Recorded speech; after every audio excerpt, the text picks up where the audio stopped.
Армысыздар, ұлт өміріндегі өзекті мәселелер мен толғақты түйіндерді тіліне тиек ететін көкейтесті каналының оқырмандары. Біз осыдан бұрын Қазақстанда қара жұмысты кімдер істеп жүр деген тақырып айналасында тоқталып, Өзбекстаннан келген жұмысшылардың қалтасы мен қыруар қаржының шетел асып жатқанын айтқан болатынбыз. Алайда осы мәселеге байланысты біздің оқырмандарымыздың пікірі екіге жарылған. Бір бөлігі біздің жұмыс істеу жағындағы дұрыс емес әдеттерімізді алға тарса, ал кейбір ағайындар қазақты бұлай тұқырта беруге болмайды, қазақтың билігі қазақ жұмыскерлерінің жағдайын дұрыс жасамай отыр, жұмыс беру саласында да жемқорлық асқынған. Шын мәнінде қазақстандық жұмыскерлерде тәжірибесіз, біліксіз емес. Сондықтан қазақ жұмыскерлеріне, қазақ халқына рухани жақтан болса да үлкен қолдау керек деген уәжді айтқан болатын. Әрине бұл екі тараптың пікірімен де біз келісеміз. Дегенмен соңғы кездері осы мәселеге біз ұдайы назар аударумен болдық. Бұрын қара жұмыскерлер көктемде келіп құрылыс жұмыстарын араласса, қазір барлық салаға дендеп кіріп бара жатқаны байқалады. Қысқасы, көшедегі такси жүргізушілерінен тартып, көшені сыпырып жүрген тазалықшыларға дейін шетелдік жұмыскерлер. Бұл нені түсіндіреді? Біздің қазақ жігіттерінің, қазақ азаматтарының барлығына жұмыс табылып, саланың барлығында жұмысшы тапшылығы көрілді ме? Олай дейік десек, қазір жұмыс таба алмай, басын тауға да тасқа тұрып жүрген азаматтарымыз аз емес. Жұмыс жоқ дейік десек, біздің төңірегімізде де жұмысшы таба алмай жүрген азаматтар да баршылық. Соның бірінің жан айқайын мен сіздерге де тыңдатқым келіп отыр. Қалияқ бар орым қандай қалжай жасаман жассың ба, денсаулық көрін ба. Енді сен мына тобыңда адамдар көп қой.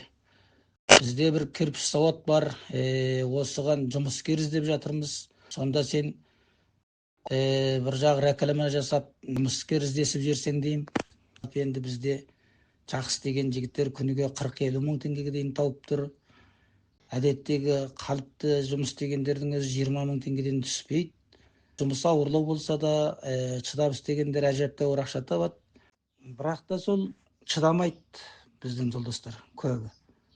Енді жақсы дейтіндер де бар, бәріне бүйтіп топырақ себуге келмейді. Бірақ жалпы жақтан алған кезде басқұлықпен салыстырғанда енді жұмыс жоқ дейді, жұмыс бар. Соны істегісі келмейді. Чама бар, сол жан қинамайтын жұмыс тапқысы келеді. Сосын чама бар, жаңағы күнде істеп, күндегісін күнді алып қана кетіп қалғысы келеді. Енді ол біздің жұмыстарды өйтіп күнді істегенге келмейді, ол адам үзілуге болмайды ғой. Жұмыс жоқ дейді, жұмыс істейін десең жұмыс істемейді қазекеңдер. Сонда енді басқа елден, Өзбекстаннан, Қытайдан адам іздеуге тура келіп тұр. Ақыры сырттан іздемесек болмай тұр. Себебі сол біздің өзіміздің ұлт азаматтарының енді көбі шыдамай кетіп жатыр. Жатып істегенге шыдамаймыз, үйдің қасында болса, үйден барып тұрсақ дегенді айтады. Оған енді біздің завод Астана қаласынан алыстау тұрады. Сондықтан ол жерде үйге барып келу мүмкіншілігі өте аз.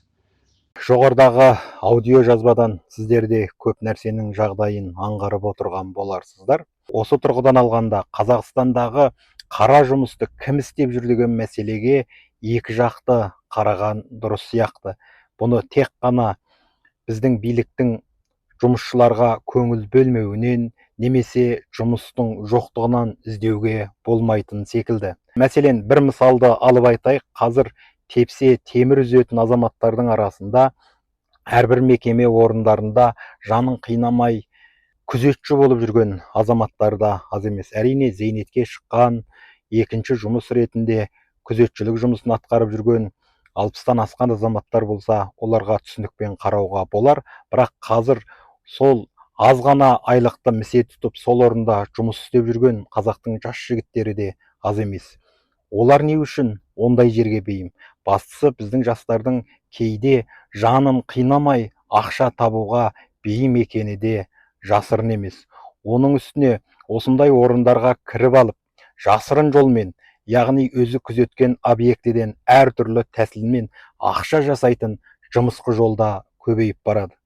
Біз Қазақстанға алғаш келгенде Қазақстанда кейбір орындарда күзетші болып жүрген азаматтардың сол күзетіп отырған объектінің кейбір мүліктерін қожайынына білдіртпей өзі сатып жіберетінін естігенде, кейін деп көргенде жағамызды ұстадық. Аманатқа қиянат жасамайтын қазақтың осы деңгейге түсуі бізді қатты шошытқан болатын. Жоғарыдағы мәселеге байланысты айтатын болсақ, қазір Қазақстанда зат бағасы өте қымбат. Қара жұмысшының өзін қазір Астана сияқты ірі қалаларда 15 мың теңгеге таба алмайсыз. Өйткені Қазақстанда 15 мың теңгеге бір күнде бір отбасын асырау өте қиын. Сосында қазір біздің азаматтарымыздың 2-3 жұмыс істеп, немесе қымбат жұмыс іздеп жүретінін түсінуге де болар. Бірақ бәріміз қымбат жұмысты іздеп жүрген кезде шетелден келген шетелдіктер сол жұмыстарға кіріп алып тәп-тәуір ақша жасап жатыр. Былайша айтқанда біздің қазақтың азаматтары көп жалақылы жұмысты аңсап жүргенде аз жалақылы жұмыс орындарының барлығын шетелдіктер иелеп жатыр. Біздің кейбір орта шағын кәсіпорын ашқан азаматтарымыз шетелдік жұмыскерлерге көбірек қызығатыны да жасырын емес. Ал жерлік жұмыскерлерді алайын десе, жұмысы көп сұранады, 2 күн істемей жатып ақша сұрайды, немесе жатып істеуге жоғарыдағы сияқты жағдайы келмейді, той-томалақ болса жұмысын тастап кетіп қалады, күндік істеуге бейім тұрады, ебін тауып ақша табуға бейім тұрады деген сөздерді де көбірек естиміз. Әрине, мұны сіздер де естіп жүрген боларсыздар. Осы тұрғыдан алғанда біздің кәсіптену саласындағы ақша табу жағындағы көзқарасымызда да үлкен мәселе бар сияқты. Әрине, біз бұл тақырыпты өз еліміздің азаматтарын желкелеу үшін айтып отырған жоқпыз. Мәселенің салмағына қарай ойлануымыз керек сияқты. Қазір әлеуметтік желіні ашып қалсаң, шетелдіктер көбейіп кетті. Такси айдап жүрген пәлен ұлт азаматын көрдім, көше сыпырып жүрген пәлен елдің азаматын көрдім, оны неге қазақ азаматтарына істетпейді деген сияқты ренжулі сұрақтар көп. Ойлап көрсек, осының астарында өзіміздегі мәселеде бар сияқты. Әрине, Қазақстанның шетелдік жұмыскерлерге болған тиімді саясаты бар екені рас, оны жоққа шығармаймыз. Мәселен, менің мына қолымда да дерек отыр. 2025 жылғы 1 сәуірдегі жағдай бойынша жергілікті атқарушы органдардың рұқсатымен Қазақстан аумағына 13.891 шетел азаматы еңбек етіп жүр. Ең көп еңбек мигранттары келетін елдер Қытай, Үндістан, Түркия және Өзбекстан елдері көрінеді. Әрине, қазір біздің елімізде жұмыс істеп жүрген шетел азаматтарының саны бұдан әлдеқайда көп болуы мүмкін. Әсіресе жыл құсы сияқты көктемде келіп күзде қайтатын Өзбекстан азаматтарының саны қазір күрт артып бара жатқаны байқалады. Ресейдегі жұмыс табу жағдайының қиындауы және қатаң заң тәртіп ол елдегі өзбек және тәжік азаматтарының Қазақстанға қарай ағылуына жол ашты. Бұл өз кезегінде біздегі жұмыс күштерінің жұмыс табуына да өз ықпалын көрсетіп отыр.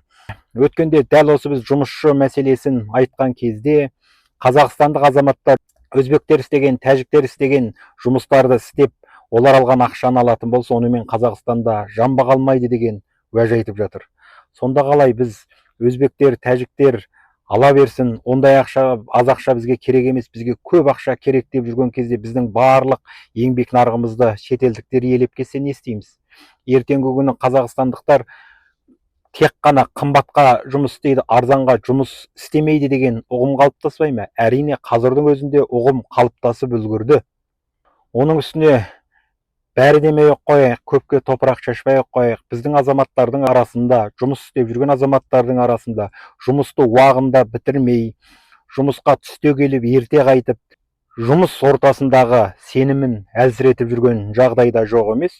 Ал өзбек, тәжік және басқа шетелден келген азаматтар болса, бір құрылысты көтеріп алғаннан кейін жатпай тұрмай, таңнан тұрып, таң қараңғысына дейін сол жұмыстарды істеп, тезірек бітіріп, көбірек құрылыс салып, ақша табуға тырысады.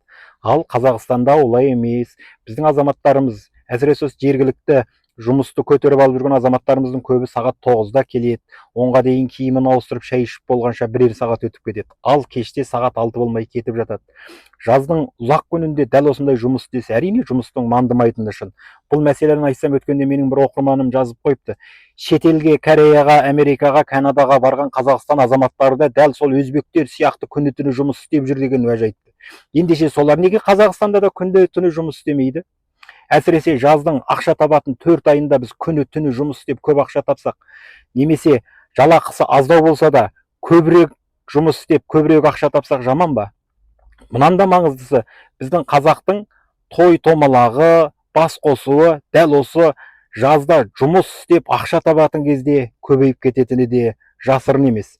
Ал басқа ұлттар қыста жұмыс жоқ кезде немесе жұмыс аз кезде, қолдың бос кезінде көбірек той жасап бас қосулар өткізсе, біздің қазақ қыста бекер жатады да дәл жаздың негізгі жұмыс істейтін 4 ай кезеңінде той томалақ, бас қосу және басқа да бас қосу шараларын өткізіп ақша табуға кедергілік жасап жататын жағымызда жасырын емес. Оған тойдың көптігін қосыңыз, жора жосынның көп екенін қосыңыз. Міне осы себептерде біздің экономикалық жағдайымызда төмендетіп бара жатқаны жасырын емес. Сондықтан біздің ұрпағымыздың келешегі үшін, еліміздің келешегі үшін осы жұмыс саласындағы келеңсіздіктерді жойып, жұдырықтай жұмыла отырып, өз еліміздің жұмысын өзіміз істейтін, өз ақшамыз өзімізде қалатын жағдайға жетсек, қандай жақсы болар еді деген оймен осы мәселені қаузап отырмыз. Ықыластарыңызға рахмет. Келесі кездескенше сау саламат болыңыздар. Еліміз аман, жұртымыз тыныш болсын.